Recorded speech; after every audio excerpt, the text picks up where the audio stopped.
I don't work in the NHS, but I'm speaking here today in a personal capacity and as a campaigner who I've worked with a lot of you here. I'm speaking particularly as the daughter of an Indian father who came to London in the 1950s, spent the majority of his working life contributing to our economy and the local community. And he suffered his first stroke at a young age of 43 and died of a heart attack aged 48. In the intervening 5 years, the care and treatment he received from the NHS, and interestingly it was actually Northwick Park Hospital where we lived, which in those days was fairly new actually.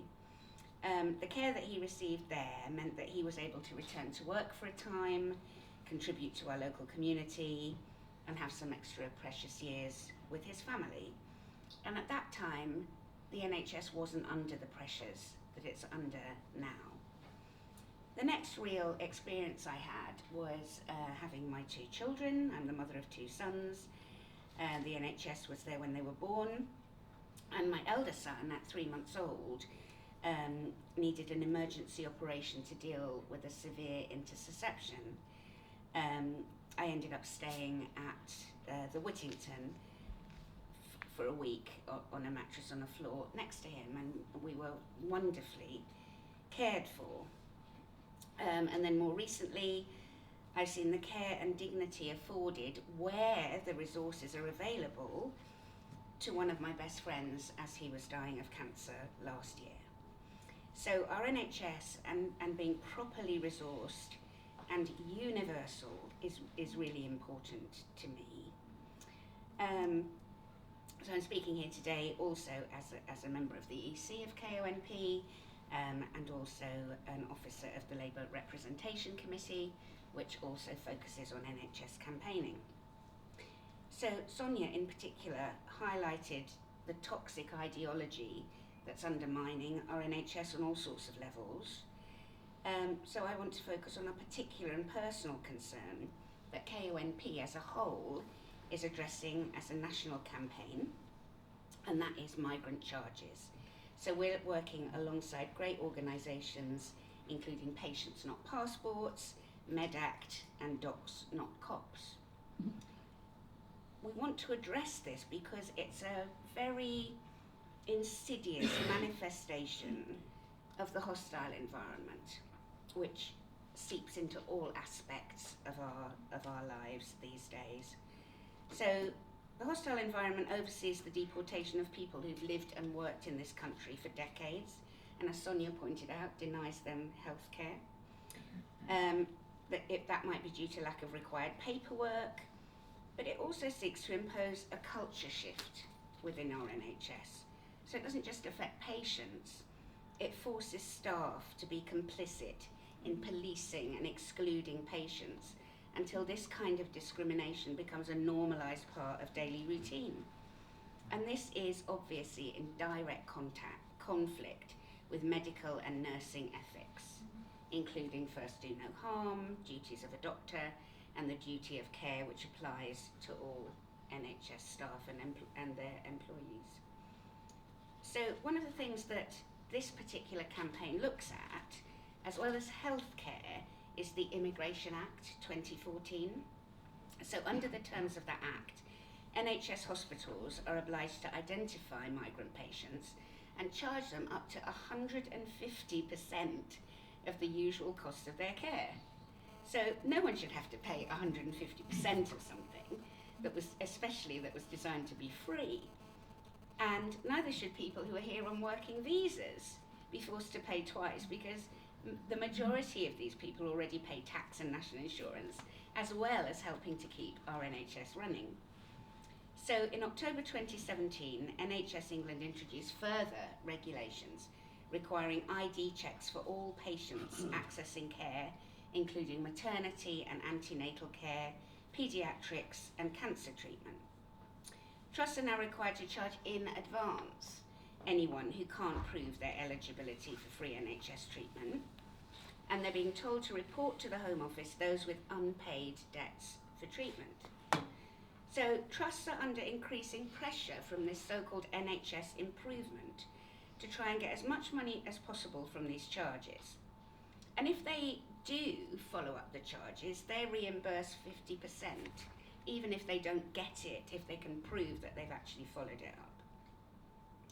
So when you think about the overall costs to the government, as Sonia was saying, of paying out these amounts, and the cost to hospitals of running this overseas visitors charging, the departments employ many people and the tiny amount of money that is recovered, it looks like a massive financial investment is being made by the government to fund the hostile environment. It does not make any economic sense by whatever measure you try to look at this, but it does make ideological sense. The state is spending millions, if not billions, on funding the hostile environment in this context. Again, as we've heard, the majority of those pursued for costs are destitute, so they're in no position to pay this. People delay going for care. Maternity seems to amount to about half the cases pursued for payment. And if a woman turns up, she is often charged for a previous child that she has had, without any so-called qualifying papers. And as I was reading through these notes to create this I could hardly bring myself to speak this. Particularly inhuman are charges following a stillbirth. An increased charge on the normal delivery rate because a stillbirth is counted as a complicated delivery and therefore costs more. Pregnant women are avoiding antenatal care, only going to hospital late in labour, so the complications, if they're there, will get worse. At which point they are charged not only for the current birth, but, as I said, any earlier birth found on record in their name. So this context is one of the reasons why I voted at annual Women's Conference earlier this year for the motion covering rights for migrant women.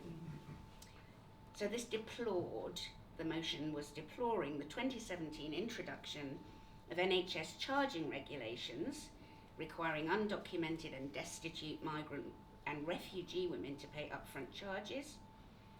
This motion was one of two selected to go forward to this conference and will be debated over the coming days.